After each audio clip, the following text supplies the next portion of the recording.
But I didn't have any idea where Ian Duckett was in the prisoner of war system. No, thank you. So how many days?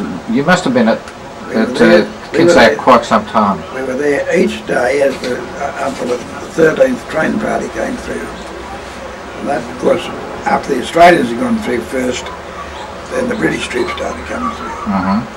And when the last train party came through, we blokes who had been dropped off at these different staging camps were tacked on to the British party. And we stayed with that British party. Yes. That's why our knowledge of I can only talk about the camps that I was in. Yes. We finished up, we did get to Niki. Shimo Niki was the first camp that we stopped, and after a night's march, I remember one of my mates, Jock McPhee, I'd help carry his baggage for him because he was in a very bad state. When we got to our rest site, which we were told was Shimo Niki, just a place in the jungle. That was our resting spot for the next night's march. I said to Mac, look, you stop here, Mac. I said, I'll see if I can get some shelter for us. Made a bit of a gunya to keep the sun off it. And I was away for a couple of hours probably. When I came back, he'd messed himself. He was vomiting. He was sick as a dog. And I got the panic. I asked I wanted to have to go and get a doctor. Now the doctor on this party was a fellow named Dr. Wolfe. W-O-L-F-E. He was an Indian doctor. Patrick Wolfe. He said, I'll be there to see you. I told him where we were. And he came back some hours later. I thought he'd forgotten, but he hadn't forgotten at all. He said, you've got cholera. I said, what's that? It's a very dangerous disease. Apparently he had experience of this in India. Dr. Wolfe was a regimental sergeant major, fully qualified doctor, but he explained to me later on that all our doctors, of course, the lowest rank was a captain.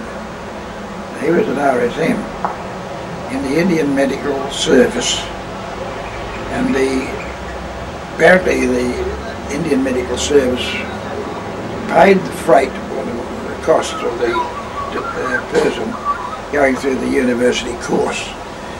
When they'd finished their course and got their degree of medicine, they were bonded to the Indian Army for a period of some years. I don't remember how long. That was you were trained to be a doctor. Well, you've got to put some service back in now as a RSM. But on the day we were discharged with the rank of captain.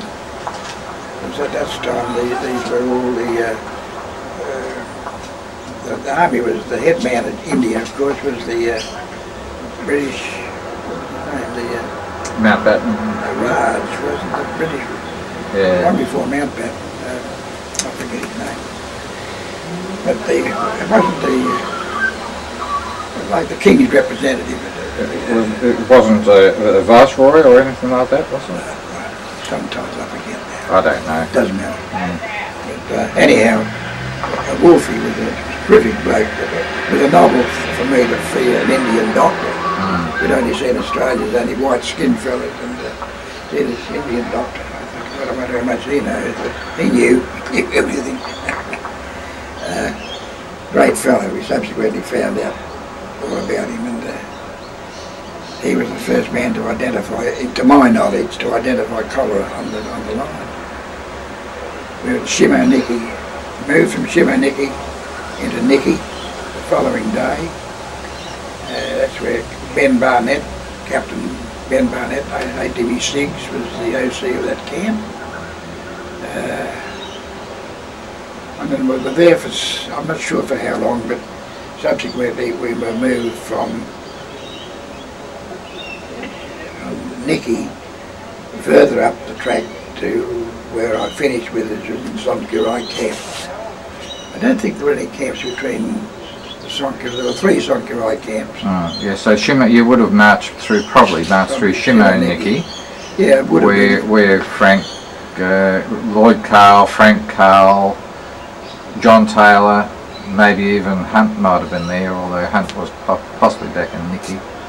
I'm not sure, I can't say, because I was a mere corporal. But I was under the command of a wonderful British commander, Lieutenant Colonel Fred Dillon. He was a magnificent man. He had, not like most of the British officers who treated their lower ranks like dirt. Fred Dillon, he treated everybody as an equal. And he was a magnificent fellow. And, he was in charge of KenGray camp. There were about 1,500 to 1,600 blokes in that camp. Now, what work did you initially? Did you start work there?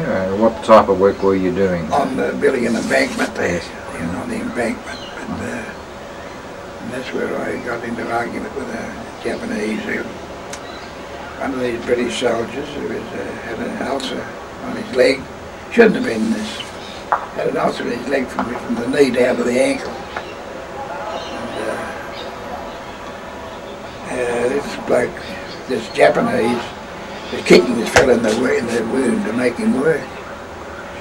I did my block and I jumped up and I pushed him ass over head into the mud. I thought, what a cruel man, what a cruel bastard he was. And because before I knew what had happened, I had about 10 Japs around me and building hell out of me. And I don't remember much from there on in. Was that the start of your hospitalisation? Yeah, because what had happened when I got back to camp, I don't know how I got there, I was unconscious, I was carried back somehow. And, they put me into the cage. They had a bamboo cage where the prisoners were. And I don't remember too much because I was a bit not sensible and long. I never loved Japs since, but excuse me, I think so. Can we won't be able to nail things down to months or things like that, but you had been hospitalised. yeah. Do you know whether Dr. Peter Henry or Captain Peter Henry had come up to KenGray at that stage? I don't know, but he was the only doctor that I remember at KenGray camp. Yes. Yeah. So, in other words, even if you had been in the British hospital hut, you actually came down to the Aussie one closer to the river. Yep. I came out of the British hospital to the Australian hospital. Yeah. Do you remember the names of the orderlies that Peter Henry had with him? Bob Wilson was one. Yes. And I got to know Bob again after the war, Bob Wilson. And the other name John Llewellyn? Can't place him. Very tall man, about 6'4". Remember a tall fella, but I didn't know his name. Yeah, and Reg Jarman. Reg Jarman, I remember, Yeah. Reg Jarman, yeah. Now, what about Peter Henry? Can you give us your feelings about him as your doctor? No bull with him. He used to come through the camp and he treated everybody. He was very, very bright bloke, cheer you up, just his personality. He was an effusive sort of man. Everybody liked Peter Henry. Ken, we're not having much fun, are we? We get the lawnmower man, we get the awning man, and now we get a mobile phone call. So you just finished telling us what you thought of Peter Henry, and you'd mentioned how he did his best to keep your spirits up. Maybe we could take it from there. A great bloke, Peter Henry. Still alive, still going pretty well, although he's got medical problems. But Peter'd be in his early 90s, I would say. He got a very, very high promotion